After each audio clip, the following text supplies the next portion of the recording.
NFC spiritual ప్రేక్షకులకు స్వాగతం. ఈ వారం రాశి ఫలాలు పరిశీలిద్దాం. ఓం వసుదేవసుతం దేవం కంసచాణూరమర్ధనం దేవకీ పరమానందం కృష్ణం వందే జగద్గురుం. మనకి ఈ వారంలో ఉన్నటువంటి గ్రహస్థితులను కనుక చూసినట్లయితే ఈ యొక్క గురుగ్రహము కర్కాటక రాశిలో ఉన్నాడు. శుక్రుడు కూడా కర్కాటక రాశి ప్రవేశం చేశారు. ఇకపోతే బుధుడు మిథున రాశిలోకి స్వక్షేత్రగతుడై వచ్చాడు. కుజుడు వృషభ రాశిలో ఉన్నాడు. 2 ఆగస్టు 2026 సంవత్సరం తర్వాత ఈ యొక్క మిథున రాశిలోకి రావడం జరుగుతుంది. కుజుడు అంతవరకు అక్కడే ఉంటాడు. ఇకపోతే కేతువు మనకి సింహరాశిలోనే ఉంటాడు.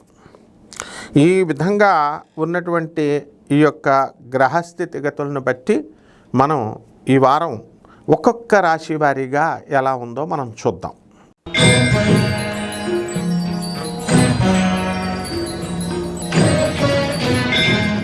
కన్యారాశి. ఈ కన్యారాశి వారందరూ కూడా భార్యాభర్తల మధ్య కొట్లాట్లన్నీ ఆగిపోయినాయి. ఎందువలనంటే రాష్ట్రాధిపతి అయినటువంటి ఈ యొక్క బుధుడు మీకు చక్కగా మిథున రాశిలో రాజ్యస్థితిగతుడై ఉన్నాడు. వృత్తిలో అనేకమైనటువంటి లాభాలు, లాటరీలు, షేర్స్ల్లో గెలుపులు, ఉక్కిరి బిక్కిరైపోతారు సక్సెస్లతో.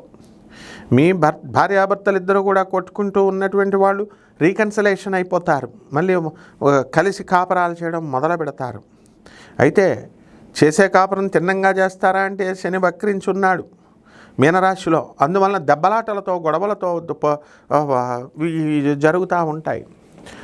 మీ తల్లిదండ్రులతో మీరు, వాళ్ళ తల్లిదండ్రులతో వాళ్ళు మాట్లాడుకుంటూ దెప్పు పొడుచుకుంటూ ఉంటారన్నమాట. అయితే షష్ఠస్థితిగతుడైనటువంటి రాహుగ్రహ ప్రభావం వలన విదేశాలకు మీరు వెళ్ళడం జరుగుతుంది. విదేశాల్లో మీరు ఎన్నో విజయాలు సాధిస్తారు.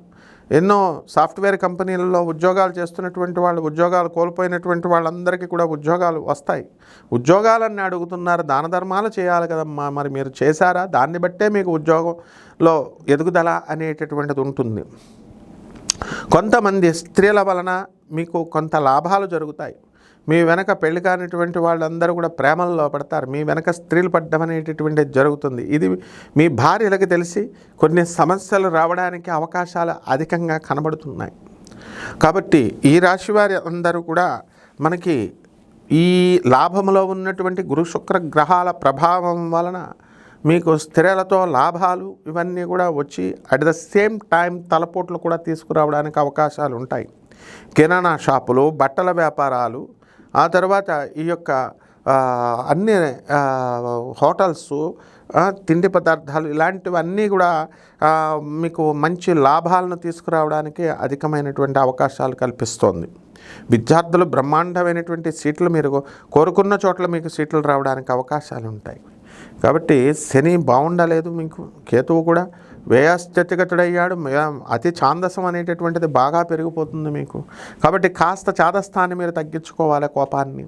కేతు జపం చేసుకోండి, కేతు స్తోత్రాలు చదవండి. కేతువుకి కిలోంపావు ఉలవల్ని, ఆవు పేడ రంగు ఉన్నటువంటి వస్త్రాలని కానీ, మల్టీ కలర్డ్ వస్త్రాలని ఇచ్చి పేద బ్రాహ్మణులకి సోమవారం నాడు ఉదయం 7 గంటలకు దానం చేసుకోండి. దశమహావిద్యల్లో ఒకటైనటువంటి ధూమావతి అమ్మవారి యొక్క హోమాన్ని, ఆ మంత్ర జపాన్ని మీ ఇళ్లలో చేసుకోవడం ద్వారా బ్రహ్మాండంగా కలిసి వస్తుంది. కంపల్సరీ మర్చిపోవద్దు, ఒక రావి చెట్టు మీ ఇంట్లో పెంచుకోవాలి.